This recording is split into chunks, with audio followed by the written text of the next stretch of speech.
এখনো মনে করে তার পুরনো ধারার রাজনীতি কইরা সে ক্ষমতায় আসবে এবং টিকে থাকবে।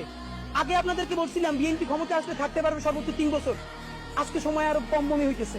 বিএনপি যদি বিপুল ভোটে না 300-তে 300 জিততে আসে, এই অবস্থায় সে 2 বছরের বেশি সরকার রান করাইতে পারবে না। সামনে বাংলাদেশে আমাদের জন্য ভয়াবহ সে আরেকটা সিপাহী বিপ্লবের করুণ প্রতি অপেক্ষা করছে। আপনারা অনেকে ভাবতেছেন এইটাও কি সম্ভব?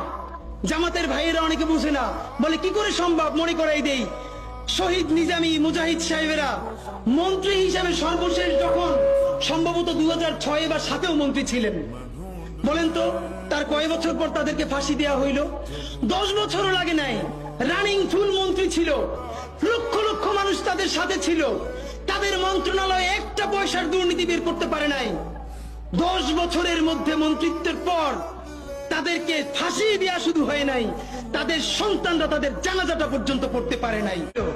আমি চক্ষু বন্ধ করে দেখতে পাই। আমরা যদি যোগ্যতা নিয়ে 5-10 বছরের মধ্যে দাঁড়াইতে না পারি, এই ভিডিও, এই ছবি, এই শহীদ পরিবার, এই আহত, এদের জীবন তো শেষ। এদের পরবর্তী জেনারেশনকে পর্যন্ত কি ভয়ানক গণহত্যার শিকার হইতে হবে আমরা চিন্তাও করতে পারতেছি না। সুতরাং বাংলাদেশের স্বাধীনতার সার্বভৌমত্ব, বাংলাদেশের ইসলাম এবং মুসলমানকে বাঁচাইতে হইলে আমাদেরকে তুমুল যোগ্যতা অর্জন করতে হবে।